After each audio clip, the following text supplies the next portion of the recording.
논란의 중심에 서 있는 장관 후보자 3명의 운명 어떻게 될까요? 문재인 대통령이 인사청문 보고서를 다시 보내달라 이렇게 요구를 한 뒤로 민주당 내에서 안 된다 그런 의견이 나오고 있어서 결과가 주목됩니다. 초선 의원들 적어도 1명, 그러니까 1명 이상은 부적격 결정을 내려야 된다라고 하고 있고요. 조홍천 의원을 비롯한 재선 의원들은 임혜숙 장관은 결단을 해야 된다 이런 입장을 밝혔습니다.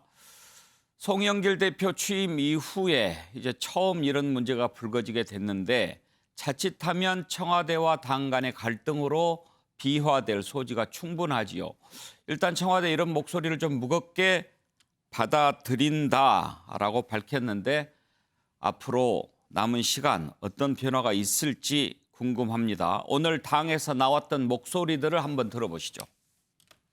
장관 후보자들에게 대해서 최소한 1명 부적격 제안을 강력히 청와대에 권고할 것을 우리 더민초 이름으로 요구한 걸로 이렇게 정리를 했습니다. 우리가 사람을 정해서 하는 거는 그 결정권자의 여러 가지 이거를 존중하고 근데 이제 저희들의 의견은 특정인을 1명을 얘기하는 사람도 있고 2명을 얘기하는 사람도 있는데 우리가 공통으로 모은 더민초의 입장으로는 1명 정도는 부적격 판정을 내려야 된다 이렇게 정리를 했습니다. 1명 이상. 그런 여러 가지 문제점 의혹들을 살펴볼 때 공직 수행을 하는데 온전한 리더십을 발휘하기는 어렵다. 왜냐하면 온전한 리더십은 국민들의 신임으로부터 나오는 건데 그렇습니다. 국민들의 신임이 없는 또는 희화되고 있는 이 상황에서는 장관 직책에 그 온전한 리더십이 가능하겠느냐 고민이 있겠지만 그럼에도 불구하고 이를 시간을 끌고 갈수록 하면 오히려 백해무익하다. 소모적인 논란만 증폭된다라는 차원에서 지도부가 부담을 안고 대통령께 진언을 해야 되고 예, 어떻게 될까요? 박진영 부대변인, 아마 대통령이 장관 임명하는 거 놓고 당 내에서 이런 목소리 나온 게 처음이죠, 아마? 예, 처음인데요. 저는 그 송영길 대표와 예. 그다음에 청와대 쪽에 이철희 정무수석이 예. 이 프로세스 관리를 상당히 잘하고 있다. 예. 오히려 저는 그렇게 역으로 느낍니다. 어떻게 잘하는 것 같아요? 제 생각에는 예. 아마 대충 이제 결론이 나 있는 것 같아요. 근데 언론이 추측을 조금 잘못하시는 것 같은데 예. 대통령께서 청와대에서 이제 재송부가 아니고 이제 송부제요청이죠. 예. 정확하게는 예. 송부제요청을 한다고 하니까 언론에서는 아이고 그러면 3명 다 밀어붙여서 통과시키는구나. 지금까지는 그렇게 했으니까. 이제 그렇게 해석을 하시는 예. 것 같은데요. 송부를 재요청한 것은 적격이나 부적격 의원들을 같이 해서 여야가 같이 한 번 더 상의해보라. 그래서 다양한 의견이 올라오면 인사권자라서 그것을 반영해서 최종 결론을 내리겠다. 저는 이런 뜻도 있지 않겠나 예. 그런 생각이 들고요. 한번 추측을 해보면요. 의총을 했습니다. 예. 그다음에 고위당정 협의를 했습니다. 예. 그것이 끝났는데도 초선들이 단체로 의견을 낸다. 또 정치적 눈치가 제법 있는 재선들도 의견을 낸다. 이것은 제가 봤을 때는 표현하자면은 이 다양한 의견들과 이견도 있지만은 나중에는 통합해서 국민 여론을 수렴한다라는 프로세스 관리 차원으로 가고 있지 않나라고 저는 그렇게 짐작을 해봅니다. 결론적으로 말씀드리자면 예.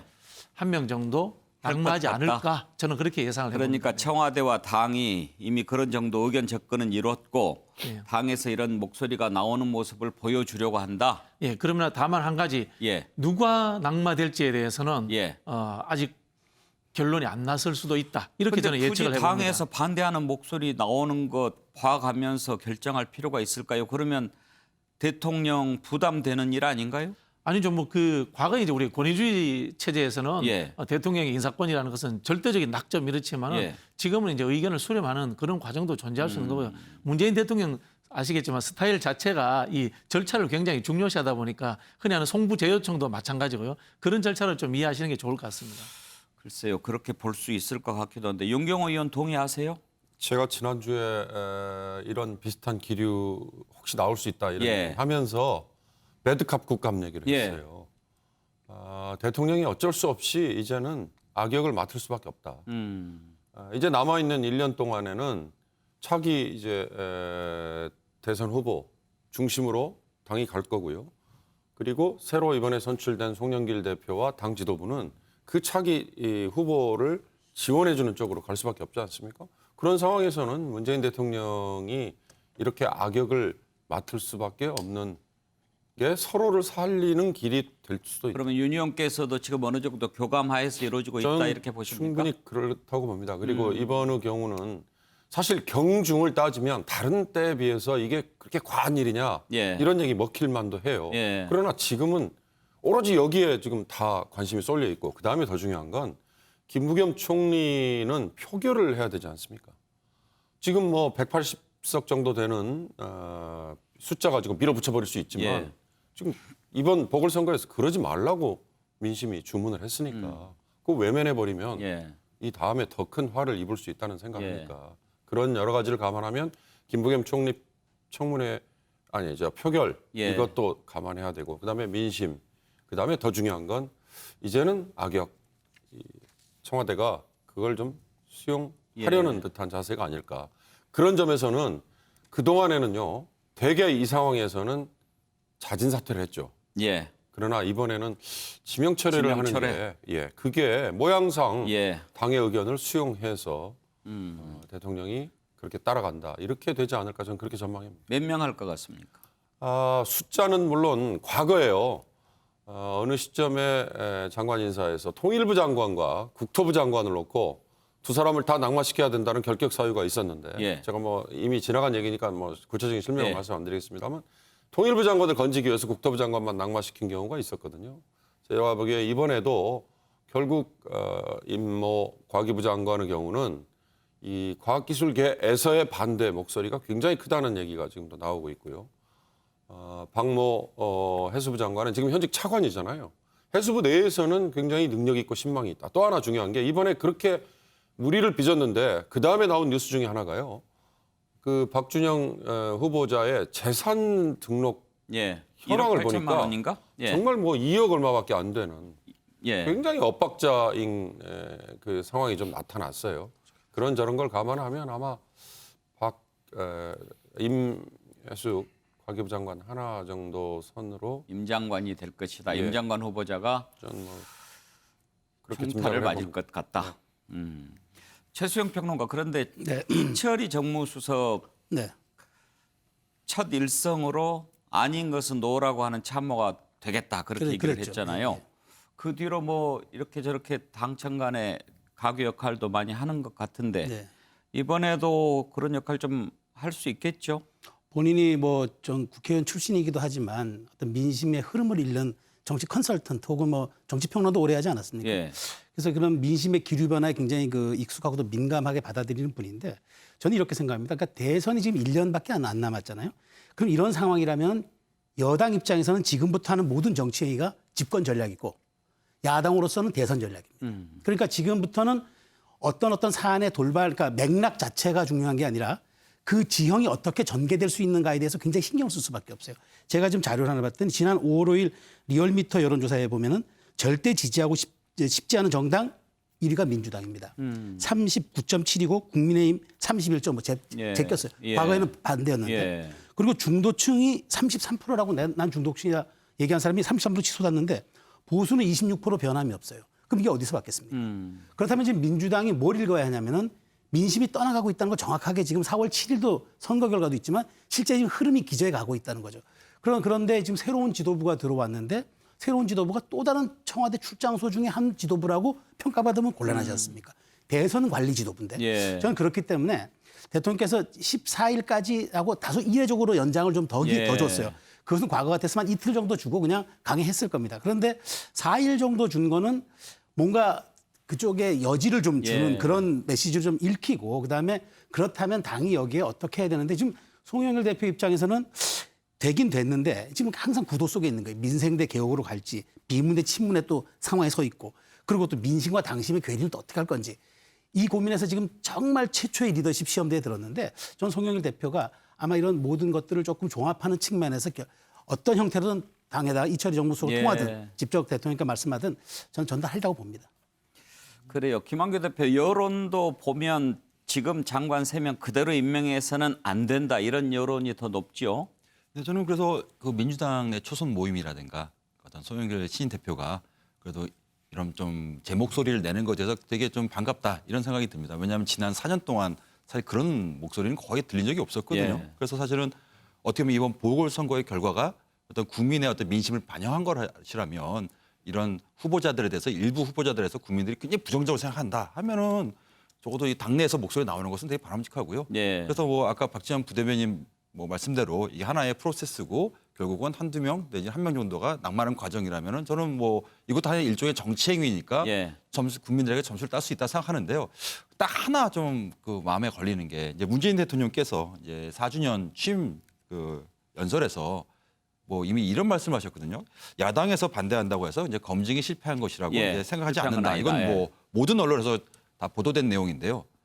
이 말은 사실은 굉장히 그 뭐랄까 좀 굉장히 불편하게 느꼈다. 왜냐하면 뭐 대통령이 이제 국가 원수긴 하지만 그래도 어디까지나 이제 국민들이 이제 선출한 사람이고 선출한 대표 아니겠습니까? 임기 5년 동안. 그리고 야당이라고 하더라도 그 국민들이 선출한 어떤 의원들이고요. 그렇죠? 그럼 일정 부분 국민들의 목소리가 담긴 어떤 의견이라면 그 대통령께서도 한번 경청을 하고 아 내가 좀 잘못된 인사를 할 수 있겠다 이렇게 좀 받아들여졌었는데 뭐 문 대통령께서 설령 이거 지금 당에서 나온 목소리를 반영을 해서 악역을 맡을 수 있겠죠. 근데 이 발언 자체는 기록에 남는 거거든요, 사실은. 그래서 상당히 악역을 만약에 맡으신다면 결론적으로 한두 명을 만약에 임명 처리하신다면 이 발언은 너무 과한 것 아니었나. 예. 좀 이런 생각은 듭니다. 그러면 박진영 부대변인 만약에 절차를 이제 한번 본다면 보고서를 다시 보내달라고 요청을 하지 않았습니까? 네네. 그러면 당에서 여야 간에 어느 정도 합의를 해서 지금 뭐 한 명 정도 해서 부적격 이렇게 해서 송부를 한다는 얘기입니까? 그렇죠. 적격과 부적격이 같이 보고서에 이제 채택될 수 있죠. 아니 여당도 적격으로 여당은 적격으로 여당은 야당은 부적격으로 그렇게 그냥 갈 수도 그렇게 있고, 보낸다. 예, 그렇게 아니면 갈 수도 여당이 있고. 부적격을 해서 하면 아니, 그건 확실할 적격 거고. 부적격보다 다양한 의견들이 이렇게 예. 이런 부분은 부적격하고 이런 부분들은 뭐 또 괜찮고 이렇게 갈 수도 있고요. 이게 20일 날 지금 당에서 14일 할 때도 한 후보자에 대해서 적격 부적격 같이 넣을 수도 있나요? 과거에 그렇게 한 걸로 알고 있습니다. 예, 제가. 그 14일 날 지금 티타임을 하게 돼 있지 않습니까? 예. 지도부와 대통령께서 그때 저는 뭐 최종 결론이 나지 않겠나 이렇게 보고요. 이걸 뭐 제가 참 정치적 게임으로 보긴 그렇습니다만은 장관 한 분이 낙마하더라도 총리에 대해서 본회의 투표가 자유투표가 들어갔는데 예를 들어서 여당이 176석인데 한 200표 정도 나왔다. 예. 그러면 사실은 정치적인 의미에서는 좀 성공일 수 있거든요. 그런 측면들까지도 저는 한번 기획하지 않겠나 그렇게 좀 한번 짐작을 해봅니다. 네. 윤경우 의원 이런 보도도 한번 나온 걸 봤어요. 여야 간에 지금 협상을 진행하고 있는데 여당이 야당 측에 3명 다 오케이 해달라. 그러면 법사위원장을 주겠다. 이걸 가지고 딜을 한다는 기사도 나왔던데 가능성이 있을까요? 글쎄요, 저는 그건 명분에서 그동안에 법사위원장이라는 게 그러니까 처음에 이 20대, 21대 국회가 구성이 될 때 7자리 얘기가 있었지 않습니까? 그러니까 법사위원장만 떼서 물론 그 자리가 각 작구 수정이라든지 뭐 상원 역할을 하는 여러 가지 중요한 비중이 있었지만 나머지 7개를 한꺼번에 딜을 한다면 모르지만 예. 지금 법사위원장 하나만 줄 테니 예. 3명을 통과시켜달라. 예. 이건 그야말로 꼼수 중에 꼼수기 때문에요. 예. 제가 보기엔 그건 실현 가능성은 정말 제로일 것 같고 오히려 3명이 다 통과되는 거의 의미는 그러니까 반대로 3명 중에 누구라도 한 사람을 버릴 수 있다라는 의미는 방금 잠깐 언급하셨습니다만 결국 김부겸 총리가 표결이 됐을 때 예. 얼마나 찬성 숫자가 확보되느냐. 이거에 지금 굉장히 큰 부담을 갖고 있기 때문이 아닐까 싶어서요. 저는 예. 법사위원장 딜보다는 한 명 이상이라고 돼 있는 초선 예. 의원들의 이 건의 이걸 명분 삼아서 한 명을 낙마시키고 김부겸 총리 표결에서의 멋있는 숫자를 꺼내는 거 이걸 예. 지금 주력하지 않을까 싶습니다. 최승 평론가 지금 이제 네 분들을 의견을 딱 들어보면 어느 정도 뭐 한 명 정도는 낙마를 시킬 것으로 이렇게 정리가 된 것 같아 보이는데 아직 알 수가 없잖아요. 그렇죠. 네. 만약에 우리가 지금 얘기했던 것하고 다르게 전부 다 임명 강행하는 쪽으로 청와대가 간다면 앞으로 당청 간의 갈등이 생길 수 있을까요?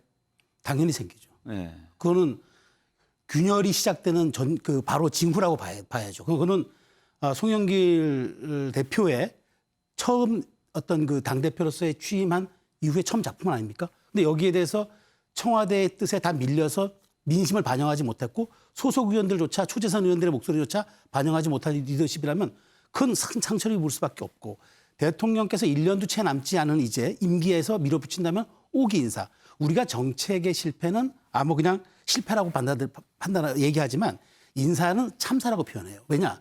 그만큼 인사권은 대통령 통치 행위의 가장 핵심적인 요소이기 때문에 그렇습니다. 그런데 여기에서 대통령이 1년도 남기지 않은 상태에서 힘으로 밀어붙이고 5기 정치한다. 그럼 야당은 어떻게 하겠습니까? 지금 아까 얘기한 중도는 점점 더 늘어날 텐데. 근데 그렇기 때문에 저는 기본적으로 여기에 대해서 대통령께서 그렇게 할 수는 있으나 그렇게까지 하지 않는 그건 자충수가 아니라 그건 정말 아까 참사라고 부를 수밖에 없는 예. 일을 초래하기 때문에 저는 그 가능성은 많지 않지 않을까 싶습니다.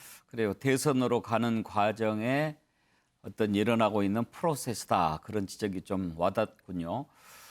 다음으로 넘어가서 한 가지를 더 짚어보겠습니다. 이런 상황에서 민주당 서울시당이 지난 보궐선거 패배 원인을 분석한 내용이 공개가 됐습니다. 문재인 대통령 리더십 문제까지 지적을 했습니다. 그래서 파장이 큰데 일단 패배 원인 여러 가지 그동안 나왔던 것들 다 나왔죠. 부동산 정책, LH 사태, 조국 사태, 그리고 박원순 전 시장 성추문에 20, 30대 젊은 여성층 빠져나갔다. 여기에 문재인 대통령의 리더십에 실망했다. 이런 내용도 담겨 있었습니다. 자, 이런 부분들이 어딘가를 통해서 이렇게 이제 밝혀졌는데 이 부분을 얼마나 민주당이 잘 받아들이고 개선해 나가느냐. 이게 이제 중요한 승리의 길이 아니겠습니까? 윤경호 의원, 지금 민주당 서울시당이 분석한 내용 제대로 분석했다고 보십니까? 그동안의 신문 방송에서 언론에서 누차 지적된 거 그냥 종합된 걸로 저는 보는데요. 네. 방식이 중요한 것 같아요. 포커스 그룹에 대한 인터뷰 형식이다 이렇게 돼 있고 더 중요한 건 이런 보고서를 공개한 거죠.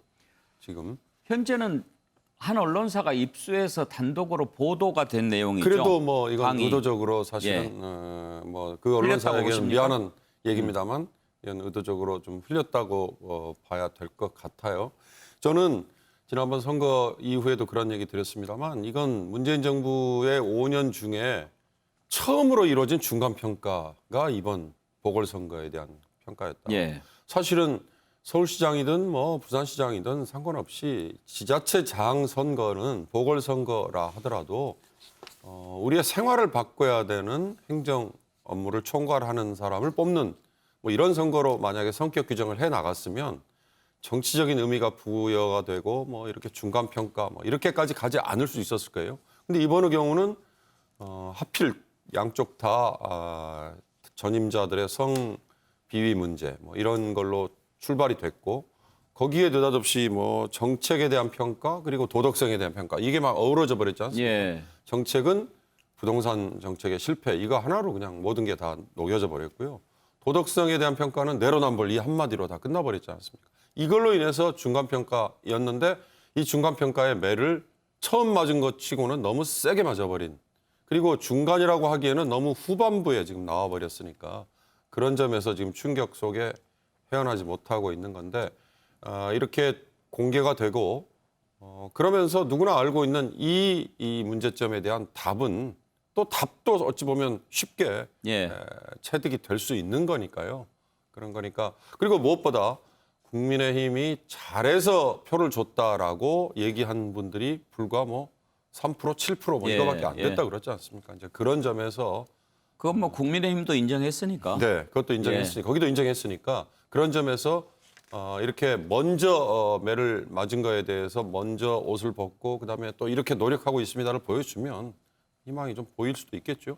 그런데 김학의 변호사 주목되는 부분이 문재인 대통령이 조국 사태로 인해서 막 이렇게 갈등을 겪고 있는데 아무 말도 안 한 것, 이런 것 조금 힘들었다. 지지 철회 이유 가운데 하나가 됐거든요. 실망스러웠다. 그리고 뭐 그런 표현도 있더라고요. 착한 것 같은데 뭐 좀 결정할 때 잘 결단을 못한다. 이런 이유도 있던데 그런 생각들 한 분들이 있을 거예요. 저는 오늘 서울시당 보고서 이제 접하고 나서 느낀 게, 야, 이거 민주당이 좀 보궐선거 겪어보고 내년 대선은 정권이 바뀔 수도 있겠다. 국민의 민심이 좀 많이 드러나는 결과였으니까. 근데 이 보고서를 보니까 내년 대선 만만치 않겠다. 누가 이제 이길지 모르겠다. 예. 생각이 드는 게요. 굉장히 냉정하게 문제 의식을 잡았어요. 특히 LH와 부동산은 이미 뭐 이거는 여야 모든 국민들이 인식하는 부분인데 조국 사태를 공식적으로 꺼내든 거거든요. 이건 사실은 일정 부분 그 여권 내부 의원들이라든가 예. 다 성역 아니겠습니까?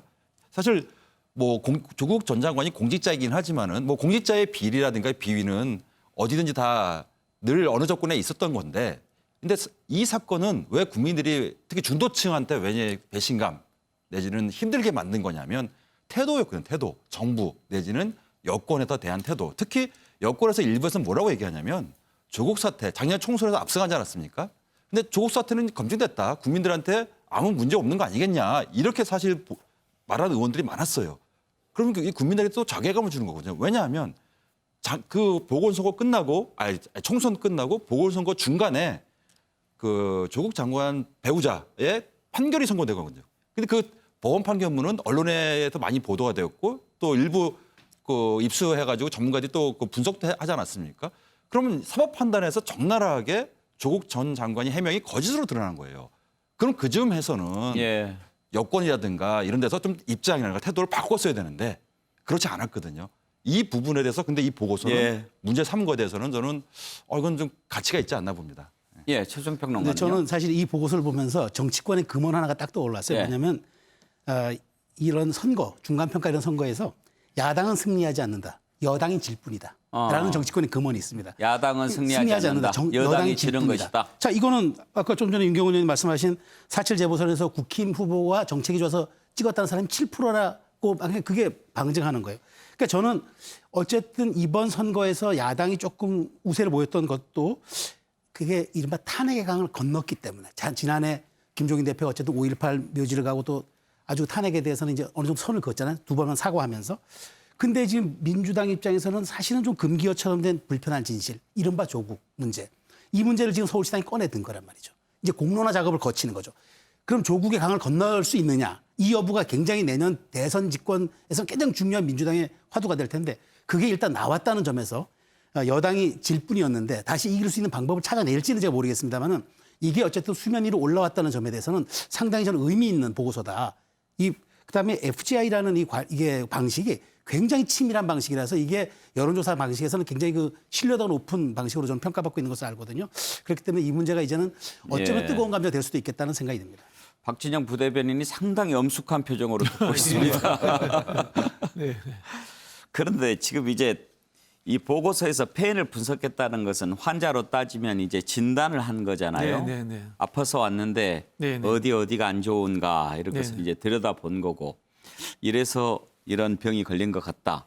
그럼 이제 거기에 맞는 처방을 해서 치료를 해야 될 건데 지금 지적이 됐던 게 이제 조국 사태 그리고 LH 사태, 부동산 문제 거기에 이제 문재인 대통령의 어떤 캐릭터라든지 퍼스널리티 문제 한결같이 이렇게 그 처방을 내리기가 쉽지 않은 그런 문제들이라는데 문제가 있어요. 제가 여기 확인을 해보니까요. 이게 선출직 공직자들한테 다 배포가 됐더라고요. 네. 서울시당에서 조사를 해서. 그랬군요. 근데 그 알려진 내용들인데요. 대단한 건 아니군요. 예, 그리고 저기 우리 노설 의원님 말씀하시는 것처럼 또 대부분이 나온 이야기이기도 한데요. 한편으로 봐서 이제 대선의 위기의식을 가진다는 측면에서는 좀 의미가 있는 것 같습니다만은 금방 말씀하신 것처럼요. 아프면은 어느 게 가장 많이 아픈지에 대해서 판단을 내려야 됩니다.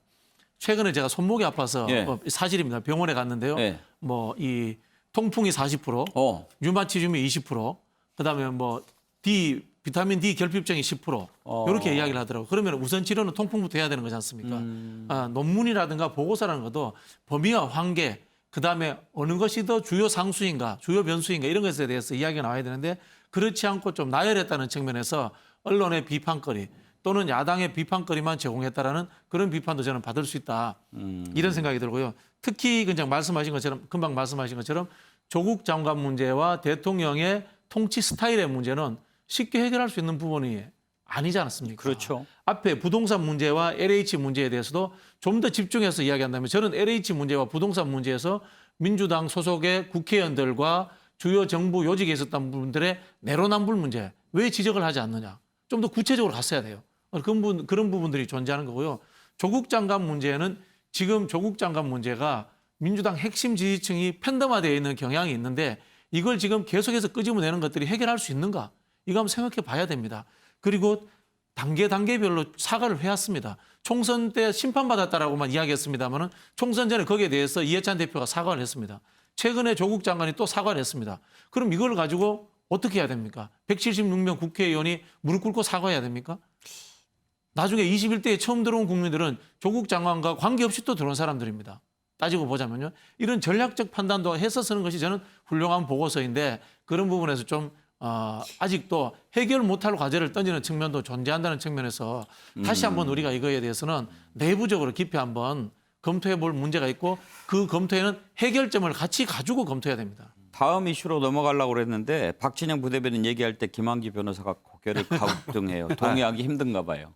뭐 제가 아까 보고서에 대해서 상당히 높게 평가한다는 것이 뭐 이미 사실 대선 정국 아니겠습니까? 현재 대선 정국이라는 것은 여든 야든 사실 정당이 반드시 이겨야겠다. 서로 싸우는 과정이에요, 사실. 근데 예를 들면 야권에 그런 목소리들이 많아요. 지금도 야권 지지자들 중에서는 박근혜 전 대통령이 대체 뭘 잘못했냐, 돈을 받았냐 이런 원초적인 질문을 하거든요. 근데 이 질문 속에는 사실 대법원 판결이라든가 헌법재판소 결정을 외면하는 거예요. 그렇지 않습니까?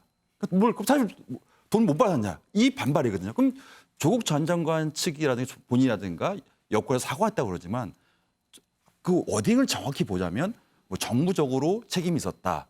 내지는 그 당시에 누구나 다 하는 거였지만 본인들 편성해서 도의적으로 책임진다는 것이지 본인이 뭐 예를 들면 이미 판결이 나오지 않았습니까?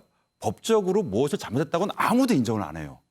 이거는 똑같거든요, 사실은. 물론 조국 전 장관과 박근혜 전 대통령을 이 사건을 동일화시키는 건 아니지만 그런 어떤 뭐 시각 자체가 적어도 중도층한테는 불편함을 준다. 이런 말씀을 드리는 겁니다. 그래요. 사과는 하는 사람이 사과했다고 하지만 사과를 받는 사람이 사과를 받았다. 용서를 해줘야 되는 거니까요. 이 얘기 너무 오래 하면 깊어지니까 오늘은 이 정도 하고 다음에 토론 기회가 있으면 그때 한번 또 다뤄보도록 하죠. 다음으로 넘어가겠습니다.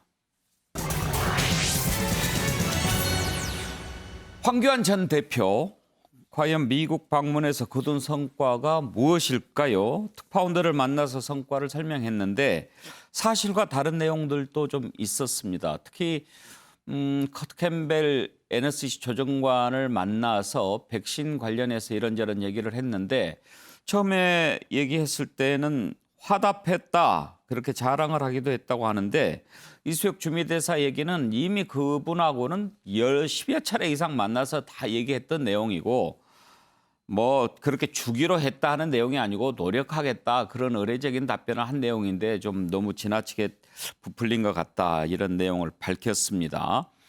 황교안 대표 전 대표가 특파원들 만나서 얘기했던 내용을 한번 들어보시죠. 동맹을 정상화시키고 국민의 삶을 지켜내는데 조금이라도 도움이 되고자 특히 백신 문제 해결에 돌파구를 한번 마련해 보고자 미국을 방문했습니다. 그냥 왔다 가는 것이 아니라 의미 있는 미국 방문이 될 수 있도록 모든 힘을 다 쏟겠습니다. 미국은 그냥 아무 데나 가도 무료로 백신을 맞을 수 있다고 하는 맞습니까? 네. 그런 이야기를 듣고 나라도 가서 한미 동맹의 혈축을 맡았던 총리로서 좀 책임감을 가지고 가서 백신 공유를 하자. 백신 소합이든 어떤 방법이든 좀 백신을 공유할 수 있는 길을 찾아보자. 그래서 지금 만나는 사람들에게마다 보건의료 관련된 분만 아니라도 여러분들에게 그런 이야기를 하고 있습니다. 하다못해 싱크 탱크에도 만났을 때 그런 얘기 했더니 자기 누구 안다고 꼭 노력을 하겠다. 근데 연경 의원, 미국의 백신 많죠. 많은데 거기에 가서 미국 많은데 맞습니까? 우리는 없습니다. 그 얘기를 굳이 하는 의도가 뭘까요? 글쎄요. 그러니까 저런 게 이제 이번에 가서 여야 아무리 입장이 다르지만 다른 목소리 내는 게 우리 한국이 그냥 도매금으로 사실 격화될 수도 있다 이런 우려했던 거에 사실 저런 얘기인데요. 엄밀히 따지면 지금 지역별로 다르더라고요. 그러니까 뉴욕, 플로리다, 텍사스 뭐 이런 지역은 외국인이든 뭐 관광객이든 오면 맞춰줍니다. 그러나 뭐 워싱턴 DC 지역은 상당히 엄격한 것 같고요. 뭐 사실 백신이라는 게 저렇게 야당의 전직 대표가 가서 접촉한다고 해서 쉽게 얻어지면 그동안에 그러면 정부 쪽이나 우리 지금 담당자들은 손을 놓고 있었다는 얘기밖에 안 되지 않습니까? 이제 그런 점에서는 제가 보기엔 참 적절하지 않은 언사인 것 같고요. 물론 이제 본인이 와서 내가 무슨 활동을 했다 이 얘기를 하려고 하는 과정에서 나온 거라면 뭐 충분히 전 이해합니다. 그러나 말씀하신 자리가 좀 워싱턴 교민들과의 예, 간담회예요. 예. 그리고 특파원들과도 만난 게 아니라 그냥 보도자료만 돌렸더라고요. 아니 만난 거는 있더라고요. 일부 뭐 예, 네, 몇 명 예. 같이 이렇게 뭐 그런 점에서 예. 저는 이번 황 대표의 이 미국 행이 처음에 갈 때부터 그런 우려를 했습니다만 굉장히 뜬금없다. 뜬금없고 지금 시기상으로도 참 적절하지는 않은 것 같다 이런 예. 생각이 들었습니다. 특히 여당 입장에서는 대통령 정상회담을 앞두고 이렇게 간 것에 대해서 좀 불편해하죠. 이 불편한데 뭐 큰 영향은 미치겠습니까? 영향력이 없으니까 영향이 있겠습니까만은 이분이 좀 진지하시고 진중한 분으로 알고 있었는데 이게 진중한 분이 웃기니까 더 웃기네요. 예, 참 코미디 같다라는 그런 생각이 드는데요. 특히 뭐 국민의힘 단체장에 있는 곳에만라도 주자 이야기는 대한민국 정부를 부정하는 이야기지 않습니까? 이게 참 황당무계하다는 생각이 들고요. 설마 그렇게 얘기했을까 싶어요. 그러니까 언론에 이제 저렇게 나왔으니까 저도 이렇게 언급을 드리는 건데요. 실제로 야당 정치인 그것도 이제 전직 그 당대표가 가서 미국의 중요한 정치인에게 영향을 미칠 수 있는 거는 YSDJ 이후로는 저는 없을 것 같아요. 예. 솔직히 말씀드리면 이걸 우리 국민들이 저도 알고 모두가 아는 인식하고 있는 상황인 것 같은데 참 저렇게 말씀하시니까 참 할 말이 없다라는 생각이 들고요. 우리가 이제 흔히 뭐 미국하고 혈맹이다 이렇게 이야기하는데 미국의 외교 순위가 우리가 상당히 뒤에 있다는 것은 현실을 인정해야 됩니다. 보통 이제 미국이 우선 국가라고 해서 이제 혈통이 같은 앵글로색슨 국가들이 있지 않습니까? 캐나다, 뉴질랜드, 호주, 영국 이런 쪽, 그 다음에 친선 외교 국가들, 지금 쿼드에 뭐 하고자 하는 국가들, 그 다음에 동맹국에서도 우리가 뭐 제가 알기로는 뭐 10번째 밖으로 알고 있어요. 그런 상황에서 야당 전직 당대표의 저는 아무 의미도 없고 오히려 우리 그 대통령이 가서 이렇게 발언하시는 과정에 오히려 혼선된 보고서가 한 줄이라도 올라갈 수 있는 미국 입장에서 그런 좀 나쁜 상황을 연출하지 않았나 굉장히 좀 비판적으로 보입니다. 네. 최수영 평론가 상식적으로 나는 야당에서 대표를 지냈던 사람이지만 여야를 떠나서 우리나라에 백신 이렇게 좀 보내줬으면 좋겠다 이렇게 얘기를 해야 상식 아니에요. 그런데 야당 지자체장이 있는 데만이라도 보내줬으면 좋겠다라고 했다는 게 안 믿어져요. 국민도 여당 야당이 있습니까? 국민은 다 똑같은 국민이잖아요. 그러면 설령 그렇게 얘기한다 그러면 지역의 차별을 두지 말고 우리 국민에게 좀 달라고 얘기하는 게 정상인데 저는 사실 저는 뭐 소속 단체장이 있는 곳에 보내달라 해서 귀를 약간 의심했어요. 근데 저게 무슨 진위일까는 제가 잘 모르니까 저는 저렇게 정말 부적절한 발언을 했을까라는 생각이 드는데 저걸 차치하고 저는 황교안 대표의 미국행에 대해서는 한번 생각을 해봤어요. 예. 1년 동안 정치 휴직을 가졌던 분이 대선을 1년 앞두고 나왔다는 거는 저게 첫 정치 행보라는 거죠. 그렇죠. 그럼 상징성을 띠는 거예요. 예. 그럼 나의 어떤 아이덴티티를 보여주고 나의 지향점을 보여주는 첫 행보는 본인의 대선 전략과 연동돼 있는 거란 말이죠. 그런데 왜 미국을 갔을까? 저는 전혀 민심을 읽지 못하고 4.7 재보궐선거에 대한 흐름도 읽지 못했다고 저는 생각을 하는 겁니다. 황교안 대표가 작년 4월 총선에 패배 책임을 지고 물러났잖아요. 그때 그러면 본인이 패배 원인이 됐던 이런 점들을 파악해가지고 저는 거꾸로 2030에 대한 접근이라든가 민생 현장에 대해서 좀 낮은 곳으로 임하는 그런 모습들로 정치 행위를 조금 좀 그렇게 시작을 했으면 오히려 울림이 있었고 좀 지지가 있었을 수 있는데 백신에 대한 정부의 무능이 도드라지니까 예. 그거를 본인이 이제 그 정치적 자산으로 삼아서 가고 또 하나 여기서 자기가 뭐 글로벌 인맥까지 과시하면서 좀 그런 정치 지도자로서의 어떤 굵직한 모습을 보여준 그런 전략으로 읽히는데 저는 번지수가 틀렸다고 잘못됐다고 보는 거죠. 그러니까 저런 발언들이 스텝이 꼬이는 거라고 저는 생각합니다. 그러니까 그렇게 접근이 잘못됐으니까 가서 미국에서 한 행동 모두 하나가 진정성 있게 국민들이 받아들이지 못하고 이렇게 비판의 소지가 되는 거죠. 예. 뭐 미국 대통령 출마 노리는 거는 아니겠죠. 자격이 저도 처음에 없죠. 이렇게 백악관을 갈 생각이 있었나 싶은데 그건 아니에요. 예. 결은 다르지만 국민의힘 일부 의원들도 지금 백신을 구해보겠다면서 미국으로 갔습니다. 어떤 성과를 거둘 수 있을지 모르겠는데 민주당에서 비판하는 목소리가 나왔지요. 전혜숙 의원의 얘기를 들어보시죠. 오늘 국민의힘 국회의원 두 분이 백신을 구하겠다고 인천공항을 통해 미국으로 나간다고 합니다. 오늘 새벽 바로 그 공항에서 화이자 백신 개별 계약 물량 43만 8천 회분이 들어왔습니다. 코로나 백신 잘 들어오고 있습니다. 정부가 못하니 우리가 가서 구해 오겠다는 말도 안 되는 관심 끌기로 국민들께 불안감만 조성하기 위한 의도는 아닌지 의심스러울 뿐입니다.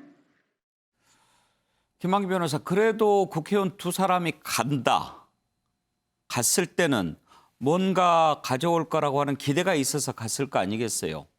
뭐 들고 올 게 있을까요? 저는 뭐 황교안 대표는 뭐 말할 것도 없고요. 아무리 국민의 대표이긴 하지만 야당 의원들이 지금 뭐 바로 눈앞에 지금 한미 정상회담이 있지 않습니까? 여기 주요 의제가 당연히 백신이 될 거고요, 사실. 근데 여기서 왜 굳이 뭐 무리해서 뭐 무리란 표현은 좀 적절치 않을 수도 있겠지만 뭐 물론 국민들 위한 마음을 가졌겠지만 사실은 이런 중요한 특히 바이든 대통령이 과연 첫 만남 아니겠습니까? 그러면은 사실 여기서는 좀 이렇게 뭐 여야 간 정쟁을 좀 약간 뒤로 미루고 왜냐면 국민의 복원이 걸린 거기 때문에 대통령께 좀 힘을 실어주는 청문회 아주 뭐 예를 들면 장관 청문회는 거의 싸우더라도 이 부분에 힘을 실어줘야 되는데 가서 무슨 목소리를 하시지? 왜냐하면 뻔히 대통령과 똑같은 얘기는 안 하실 거거든요. 그래서 좀 이건 자체도 이 자체가 좀 적절치 않다고 생각합니다. 네. 하실 말씀 한 있으신가요? 가지만 말씀을 네. 드리면 사실 박진 의원은 본인이 주미대사로도 가려고 예. 굉장히 전임 정부에서 뭐 자가발전이라는 표현이 좀 이상합니다만 했고요. 그다음에 또 실제로 미국의 네트워크도 꽤 있죠. 예. 최영도 의원은 뭐 언론사 시절에 특파원을 했어요. 이번에 가서 만나려고 하는 영킴 의원과 최영도 의원이 아주 독특한 인연이 있는데 예. 미국에 있을 때 이 영킴 의원이 에드 로이스라고 하원 그러니까 동아태 소위원장을 거쳐서 나중에 외교위원장까지 했습니다. 20년 이상을 했는데 그분을 오랫동안 모시면서 우리 한국에 굉장히 우호적인 관계를 유지를 예. 했습니다. 공화당이긴 합니다. 영킴 의원이 보좌관을 오랫동안 하면서 한국 특파원들과 굉장히 친분이 두터웠거든요.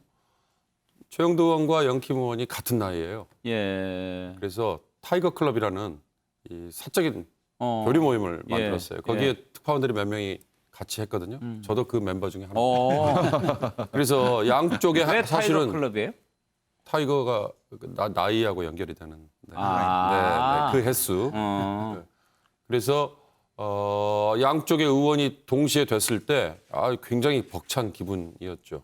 최 의원이 이번에 가서 영킴 의원과 미셸 스틸박 그 취임식 날 한복 입고 갔었던 입양됐던 분 이 두 의원 만난다고 페이스북에 올렸더라고요. 이렇게 개인적인 네트워크를 가진 의원 간의 외교 이건 사실 가면 의미가 있죠.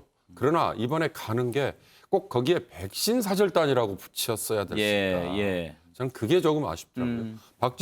박진 전 의원 그리고 최영도 의원 정도의 전 의원 아닙니다. 미국 네트워크. 박진 의원입니다. 박진 의원. 죄송합니다. 박진 의원 그리고 최영도 의원 예. 정도의 현직 의원들의 과거에 쌓아놨던 네트워크로 하는 이 의원 외교는 예. 언제든지 평소에 정말 자유롭게 그리고 활발하게 진행이 될 필요가 있다. 그거는 저는 그래요. 의미가 있다고 봅니다. 사실 박진 의원이나 최영도 의원 우리가 그냥 느끼는 이미지가 뭐 이렇게 좀 막 이름 알리기 좋아하고 막 이렇게 그런 스타일은 아니잖아요. 상당히 내용도 있고 그렇습니다. 표현도 신중하고 그런데 이제 갔을 때는 뭔가 성과가 좀 있어야 될 것 같기도 하고 사절단이라고 하는 표현도 최수영 평론가 네. 약간 좀 듣기가 네. 거시기해요. 사실은 그 좀 말하자면 그 호칭에 한해서만은 저도 조금 굳이 그랬어야 했나라는 생각은 드는데 저는 거기에 대한 민주당의 비판은 조금 더 적절치 않다고 봐요. 네. 왜냐하면 어쨌든 우리가 백신 그다음에 코로나 대응은 초당적으로 하자 그랬잖아요. 초당적으로 하는 거 아닙니까? 그러니까 정부도 나서고 대통령도 나서고 우리 야당도 나선다라는 예. 측면에서 대승적으로 이해를 할 문제인데 굳이 저렇게 비판까지 했어야 했을까라는 생각이 들고요. 뭐 박진 의원 그다음에 좀 전에 위 의원님 잘 말씀하셨지만 저 두 분은 어쨌든 제가 개인적으로도 잘 아는 분들이지만 네트워크가 굉장히 미국에 많은 분들이에요. 그러니까 가서 아주 미력하지만 소량의 역할도 할 수 있어요. 그럼 뭐 그 정도 차원에서 받아들이면 될 일인데 이것을 좀 정략적으로 조금 해석하는 거는 조금 과도하지 않았나 하는 생각입니다. 아무튼 백신 조금 뭐 구해가지고 오면 좋겠어요. 그냥 뭐 본인들만 백신 맞고 오면 곤란하죠. 예. 다음으로 넘어가겠습니다. 홍준표 의원, 국민의힘에 복당할 수 있을까요?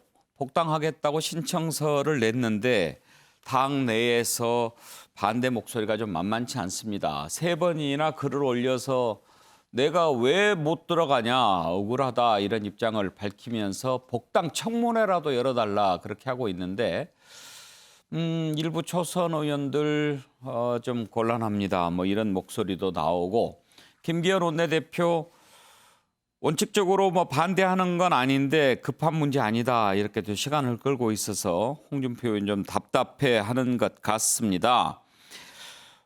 이 부분에 대해서 나오는 얘기들을 한번 들어보시죠. 저는 오늘자로 국민의힘의 복당 절차를 밟겠다는 말씀을 올립니다. 이제 저는 당으로 돌아가야 할 때가 되었다고 생각을 합니다. 지난 시기 당대표로서 위장평화 지방선거의 참패 책임을 지고 당대표 자리를 물러났지만 당의 이념과 가치를 해하거나 당의 명예를 더럽히는 해당 행위를 한 적이 없습니다. 지난 총선의 불가피한 탈당도 국민의 선택을 다시 받음으로써 더 이상 걸림돌이 아니라고 판단했습니다. 무엇보다도 당원과 국민들의 복당 신청 요구가 빗발치고 있어 이젠 돌아가야 할 때가 되었다고 생각합니다.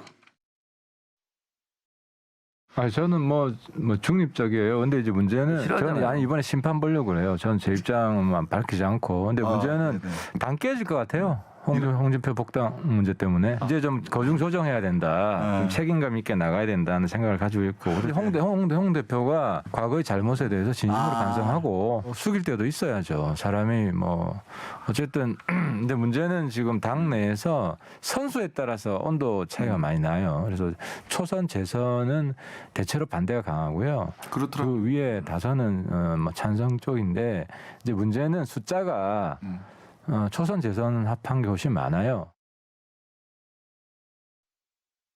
윤석열 전 총장 같은 경우에는 저희 당 출신 대통령 2명을 감옥 보낸 사람인데 그 정도 스펙트럼에게까지 문호를 열겠다는 당이라고 한다면은 뭐 공천 때문에 싸우고 나간 홍준표 대표가 들어오는 것을 막을 이유가 있겠느냐. 저는 이건 형평의 문제라고 보고요. 본인도 왜 본인의 복당이 쉽게 이루어지지 않고 있는지를 성찰의 시간을 통해서 잘 판단했을 것으로 보여지기 때문에 그런 것들을 각각 개인이 판단해서 남북 통일도 하고 국민 통합을 하자고 하는 정당에서 동지였고 당원이었고 또 국민의 심판을 거친 분에게 누구는 되고 누구는 안 된다고 개별적인 잣대를 들이대는 것 자체가 저는 많이 위험할 수 있다고 보고 있습니다.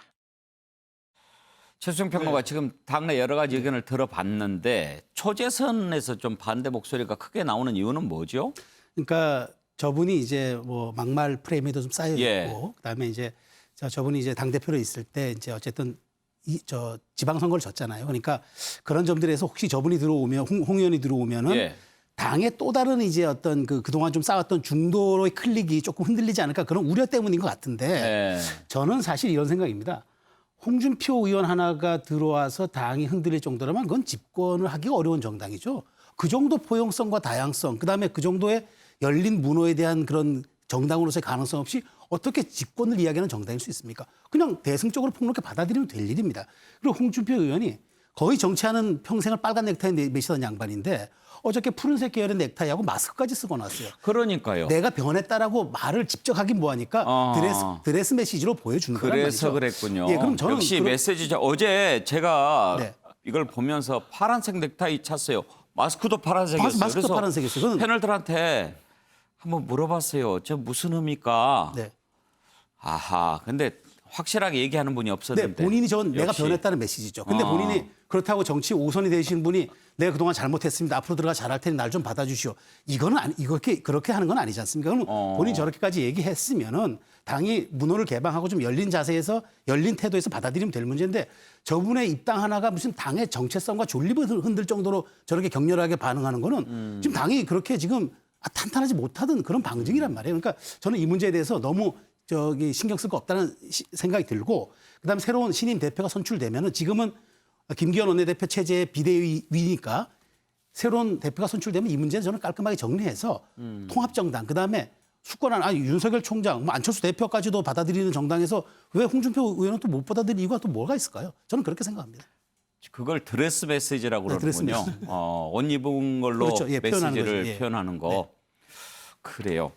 자, 이런 홍준표 의원 사례에서 볼 수 있듯이 지금 국민의힘 내부 세대 간의 갈등이 아주 큰 이슈가 되고 있습니다. 이 내용을 한번 살펴보도록 하겠습니다. 지금 대표 경선을 앞두고 있는데 이준석 전 최고위원, 지금 뭐 초선 의원은 아니고 젊은 층으로 그냥 분류가 되는 거고 김웅 의원, 초선 의원인데 지금 대표 나오려고 하지요. 여기에 대해서 주호영 의원, 에베레스트 원장 하려면 동네 뒷산만 다녀서는 안 된다. 경험 부족하다고 비판하는 거죠. 아주 옛날에 김대중, 김영삼 당 총재 경선 또 대통령 후보 이렇게 나왔을 때 유진산 총재가 구상 유치하다, 젖비린내 난다 뭐 이런 비판한 적도 있었는데 몇십 년 만에 이런 논쟁 다시 보는 것 같습니다. 이준석 전 최고위원 말빨 만만치 않죠.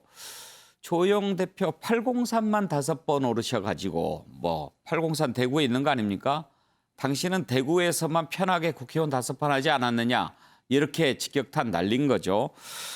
이런 논란들이 또 이어지고 있는데 대표 경선 앞두고 그냥 있는 공방이라고만 보기에는 세대 간의 갈등, 국민의힘 내부에서 상당히 좀 큰 이슈가 될 가능성이 있습니다. 관련된 발언들을 좀 들어보죠.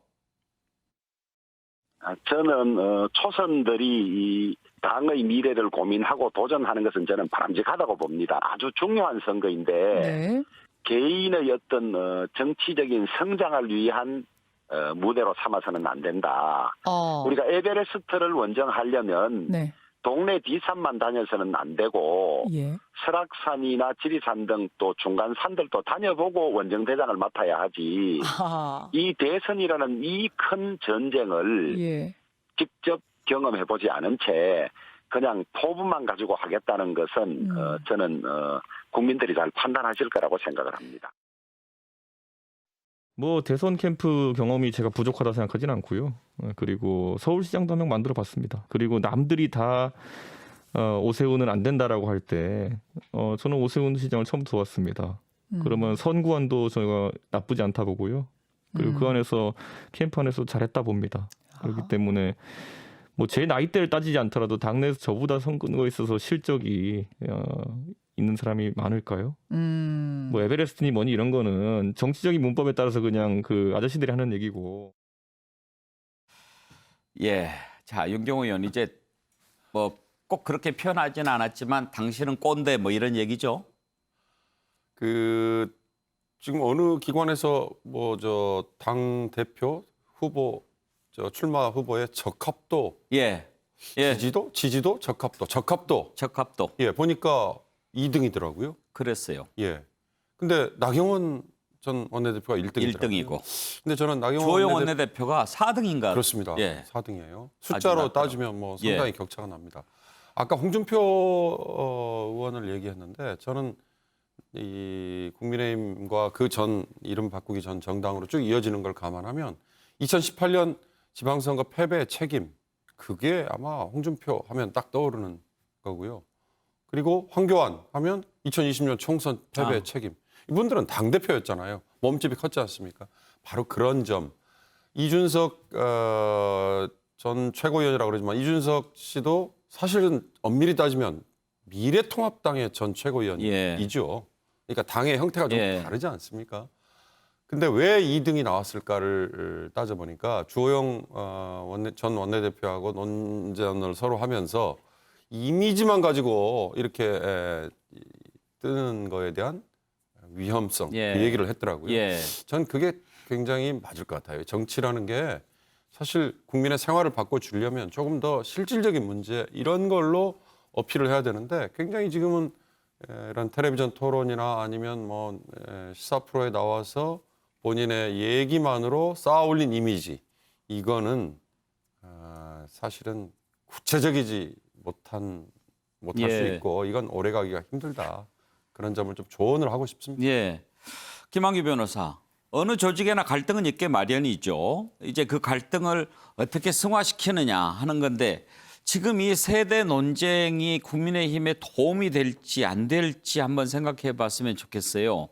지금 뭐 동네 뒷산 팔공산 이렇게 싸우는데 바로 이 앞에는 홍준표 의원하고 김웅 최고위원하고 또 한번 이런 것이 있었어요. 뭐 일찍 피는 꽃은 일찍 시든다 이렇게 공격했더니 그러면 조화로 사세요. 뭐 이런 얘기도 하고 이게 지금 계속 진행되고 있는 신구 갈등 투쟁이란 말이에요. 어떻게 도움이 될까요? 그래도 저는 뭐 국민의힘이 그 적어도 탄핵 이후에 그날 4년질 하지 않았습니까? 그래도 그나마 가장 그래도 건강한 토론이 이루어지고 있다. 물론 여기에는 지난 이제 보궐선거에서 겉으로 드러난 지지율에 굉장히 좀 다들 고무되지 않았나. 그러니까 초재선도 그렇고 중진들도 그렇고 심지어 이제 원외인 이제 이준석 전 최고위원도 그렇고요. 다들 고무됐던 것 같아요. 그래서 이 발언들이 이번 보궐선거 이전에는 뭔가 약간 움츠렸고 여권에 대한 적대감적인 발언이 많았는데 이번에는 이제 내부에서 그동안 숨겨졌던 당내 어떤 뭐 갈등이면 갈등이고 뭐 다양성이면 다양성인데요.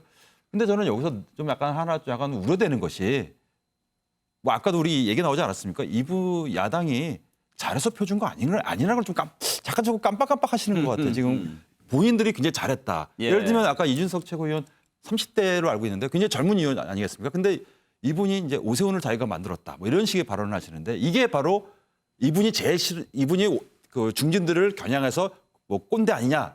본인이 꼰대스러운 발언을 하시는 거죠. 이준석 전 최고가 아직도 30대인가요? 30대 아니겠습니까? 그러면 20대 때 워낙 일찍 영입이 된 거예요? 했으니까. 근데 본인이 만들었다. 이렇게 자랑하는 게 꼰대적인 모습이거든요. 그래서 저는 뭐 아까 이제 하태경 의원이 말씀하셨듯이 뭐 홍준표 의원을 예를 들었지만 이런 뭐 갈등들이 뭐 건강하게 나오면 되게 좋겠지만은 자칫하면은 뭐 당 깨지는 상황. 왜냐하면 대선 후보도 없는 당 아니겠습니까? 또 그런 건 좀 우려됩니다.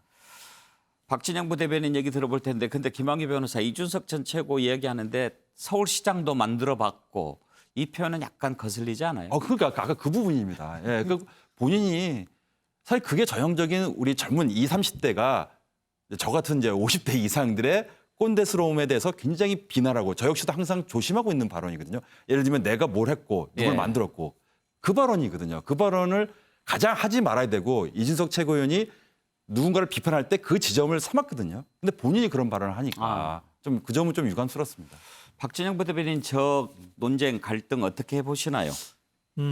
뭐 정치가 말 잘하고 토론 잘하면 좋죠. 근데 그 이미지만으로 정치하는 게 아니지 않습니까? 자신의 국가 비전, 그다음에 또 집권 전망 이런 것들이 있어야 되거든요.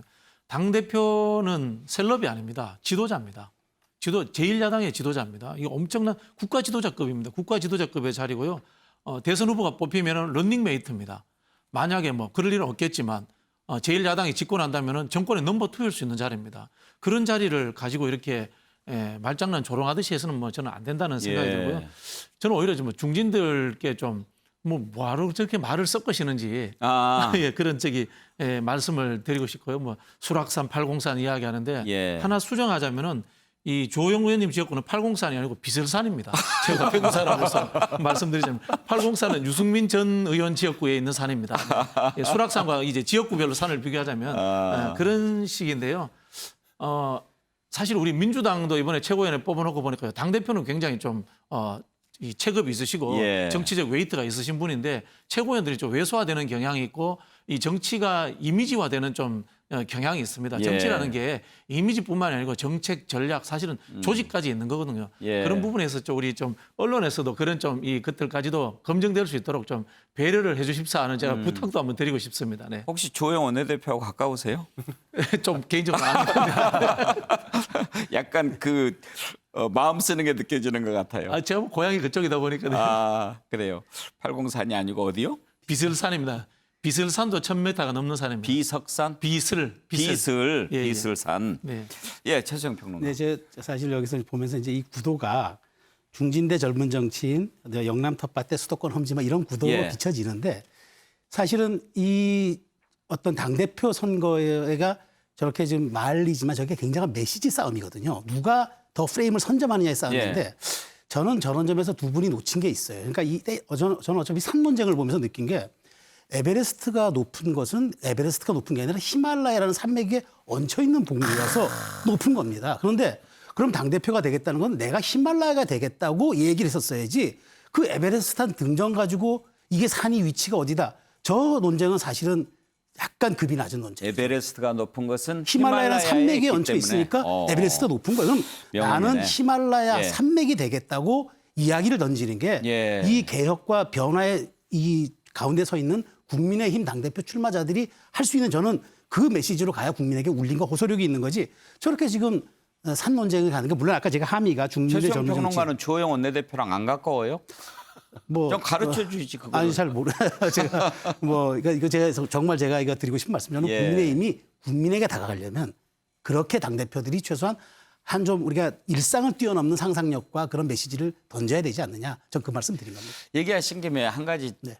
좀 더 나아간 질문을 해보고 싶습니다. 지금 보면요 여야의 그런 그 논쟁이라고 그럴까요? 그런 게 지금 좀 있어요. 여당은 송영길 대표 취임 이후에 민생 개혁 그렇죠. 논쟁이 좀 있어요. 그러니까 민생이 중요하다. 이제 뭐 부동산 뭐 이쪽으로 백신 이쪽에 초점을 맞추겠다라고 하는데 그래도 개혁을 포기하면 안 된다라는 목소리가 있으면서 좀 그쪽 논쟁이 있는 것 같고 지금 국민의힘은 이제 세대 간 갈등 이 논쟁이 있는데 이게 계속 갔을 때 대선 앞두고 어떤 논쟁이 더 그 당에 도움이 될까 궁금했어요. 어떻게 보세요? 저는 간단합니다. 그 당대표 선거는 당심이 민심이 읽을 수 있는 선거지만 대선은 민심이 당심을 무조건 이기는 선거입니다. 저는 그 원칙에 충실하면 된다고 봅니다. 그렇다면 어떤 논쟁이 더 건강하고 개혁적인가? 저는 국민이 원하는 방향으로 가면 됩니다. 지금 같은 위기 상황에서 그런 프레임에 갇혀 있는 정당 자체가 이미 집권 아까 얘기하는 1년을 남겨둔 모든 상태에 사는 건 집권 전략인데 그런 것들을 유념하지 않고 이게 논쟁화돼 버리면은 아무 짝에도 쓸모없는 정말 저는 그게 이른바 그 조선시대 무슨 논쟁처럼 이게 논쟁을 위한 논쟁이 돼 버리기 때문에 저는 그런 점들 좀 당 지도부가 좀 생각했으면 좋겠습니다. 네. 예. 자, 민주당으로 한번 들어가 볼까요? 민주당 대선 후보 선출까지 이제 넉 달도 채 남지 않았지요. 유력 대선 후보들이 본격적인 레이스에 들어간 모양새입니다. 이재명 지사 오늘 아주 대선 출정식을 방불하게 하는 그런 지지 모임 발족식 참석했습니다. 민주평화광장이라는 모임 출범했는데요. 규모가 상당히 큽니다. 발기인 규모만 15,000명 정도 되고요. 이낙연 전 총리, 정세균 전 총리도 지금 모임들을 만들면서 싱크탱크 만들고 지금 몸을 풀고 있습니다. 자, 이제부터 본격적으로 시작이 된다라고 봐야 될 텐데 앞으로 행보 그리고 어떻게 될지 전망해 보겠습니다. 목소리들 한번 들어볼까요? 제가 원칙은 존중돼야 한다는 말씀만 반복하고 있는데 지금도 마찬가지고요. 네, 여러 가지 고려 사항이 있을 수 있겠죠. 사람마다 당이 종합적으로 판단해서 정리를 늦지 않게 해야 될 것이다 이렇게 생각합니다. 국내에서 경선 연기론 얘기 계속 나오는데 입장. 글쎄요, 뭐 원칙대로 하면 제일 조용하고 합당하지 않나요? 뭐 더 길게 드릴 말씀은 없네요. 네. 저는 선수가 네. 뭐 이걸 늦춰라 빨리 하자 등등 하는 것은 적절치 않다고 봅니다. 그 룰을 정하는 것은 당이기 때문에 예. 그 과정에서 뭐 필요하면 후보들의 의견도 듣는다든지 할 수 있겠지요. 이재명계 의원들이 최근에 부동산 실정에 대해서 이낙연 후보와 총리님의 책임이다 이렇게 말을 했는데 여기에 대해서 어떻게 보십니까? 책임 있죠. 그 책임을 회피할 수 없지. 당연히 책임이 있죠. 그리고 아마 지자체에서도 할 수 있는 일이 많이 있었을 거예요. 그러니까 이 말을 여기서부터 조심해야 되겠네. 뭐 그 정도만 얘기하죠. 더는 얘기 안 하겠습니다. 정책의 기조나 철학은 제가 2년 7개월 이상을 함께 했는데 아니라고 말하는 것 자체가 그건 거짓말이죠. 단지 정책이란 것은 시대의 산물이니까 시대에 따라서 요구되는 것은 정책으로 반영돼야 되고 그런 점에서의 변화는 얼마든지 있을 수 있는 것이죠. 뭐 지방 정부도 할 수 있는 일이 있죠. 이 부동산 정책 자체에 대해서 기득권 또는 관료들의 비협조나 아니면은 저항을 말씀드렸던 거지 제가 뭐 특정 다른 분도 말씀을 드린 건 아닙니다. 고위 직업 공무원이라고 써놨으니까 오해 안 하시면 좋겠습니다. 예, 뭐 대충 내용을 다 알고 들으시면 그 말하는 것들 다 이해하실 수 있을 텐데 약간 이제 설명을 좀 덧붙이자면 대선 후보 뽑는 일정을 좀 늦춰야 되는 거 아니냐 하는 문제가 하나 있고 그리고 또 부동산 정책 실패에 관해서 당신은 책임 없느냐 뭐 여기에 대한 논쟁 이런 부분들이 이제 나왔습니다. 박진영 부대변인 네. 슬슬 이제 긴장감이 그 아주 빅 매치를 앞두고 스멀스멀 올라오는 걸 느낄 수가 있어요. 지금은 잽을 저렇게 날리는 상황이죠. 날리는 수준이죠. 예, 그렇죠. 네. 예. 네. 그 이재명 지사가 과거에 이제 성남시장하고 예. 이렇게 선출직 시작할 때 흔히 하는 정세균 계보였어요. 시작을 예. 그렇게 하는 상황인데 이게 위치가 지지율이 역전된 상황이지 그런 않습니까? 거죠, 뭐. 예. 그런 부분에서 우리 정세균 총리께서 참 날선 비판을 하기도 그렇고 그러다 보니까 이제 이게 웃음으로써 이렇게 무마하고 넘어갔는데요. 예. 지금 상황들을 보면 제가 두 가지 측면인 것 같아요. 세력적인 측면에서 이재명 지사가 과거에 이제 비문이다 보니까 좀 밀리는 상황이었는데 상당히 좀 세력이 결집하고 있는 듯하다는 느낌을 받았는데요. 민주평화광장 이제 이해찬 대표 하고 이제 가까운 분들이 모였는데 흔히 하는 이제 구친노죠. 구친노. 오래된 친노분들이 많이 모였는데 이게 생각보다 조직이 크더라고요. 이런 부분에서 과거에 이재명 지사가 전과 달리 세력도 제법 모이고 있다. 이런 측면들이 있고요. 후발주자인 이 정세균 총리나 이런 분들이 정책이나 이런 것들을 이제 몇 가지씩 실험적으로 내놓고 있습니다. 그런데 이제 하나 제가 좀 우려되는 부분들은 이분들이 이재명 지사가 이야기했던 연장선상에서의 현금성 복지 정책들을 내놓고 있어요. 이건 아무리 신박하더라도 요즘 표현으로 신박하더라도 이재명 지사가 내놓은 것들에 대해서 덮지를 못해요. 왜? 이재명 지사가 선점하지 않습니까? 기본소득이라든가 이런 부분에서 선점했기 때문에. 액수 더 올린다고 바뀌는 건 아니다. 그렇죠. 그래서 제가 봤을 때는 자기만의 공약, 고유한 정책 비전, 정세균이 꿈꾸는 나라는 이거다. 이낙연이 꿈꾸는 나라는 이거다. 이런 것들을 조금 더 준비하셔가지고 우리 흔히 이제 바둑둘 때 그런 이야기 하지 않습니까? 아생 후에 살타다. 이런 이야기 하듯이 내 것을 먼저 만든 다음에 두 집을 낸 다음에 이재명 지사를 좀 공격하는 그런 모습을 보이면 좀 더 확장성이 생기지 않을까 이렇게 감히 조언드리고 싶습니다. 예. 윤경호 의원, 아무래도 이제 이 민주당 대선 후보전 관전 포인트는 지금 이제 지지율이 하락하고 있는 이낙연 전 대표가 어떻게 다시 끌어올릴 거냐, 그리고 정세균 전 총리 한 자릿수에 머물고 있는 지지율을 어떻게 끌어올릴 거냐. 지금 거의 이재명 지사 독주하고 있는데 뒤집을 수 있다고 보십니까? 뒤집으려면 노사모, 그러니까 우리 정치에는 사실 노사모라는 이 조직이 여러 사실은 그 후에 전형이 됐지 않습니까? 정치인은 모름지기 노무현처럼 자발적으로 와서 자원봉사 플러스 뭐 재정적인 것까지 해주는 그런 튼튼한 지원 그룹, 노사모 같은 그룹을 누가 가지고 있느냐. 결국 저는 그걸로 인해서 이 남은 짧은 기간 중에 반전과 역전이 가능할 것 같다. 예. 그걸 지금 가지고 있는데도 내놓지 않는다면 어느 시점이 그게 적절할지 아마 각자는 다 생각하셔야 될 거예요. 예. 제가 보기에 뭐 이낙연, 정세균 이 두 분 곁에 무슨 포럼, 무슨 광장, 무슨 이런 정책 연대 뭐 이런 거 출범식 할 때 가보면 여기에도 갔던 분이 저기에도 가고 뭐 이러지 않습니까? 그래요. 예. 사실 현역 의원이나 아니면 이미 정치권에 발을 딛고 있는 분들은 양쪽 다 발을 양다리를 걸치고 있더라고요. 뭐 이재명 지사에게도 마찬가지죠. 결국 관건은 노사모 같은 열혈 지원 조직을 누가 튼튼하게 가지고 있느냐, 저는 그거에 좌우될 것 같다 생각이 듭니다. 최수영 평론가 가장 주목할 부분 30초 남았습니다. 말씀해 주시죠. 저는 이재명 지사가 경선 연기 반대하고 있지만 결정적 순간에 수용할 수 있다고 봅니다. 왜냐?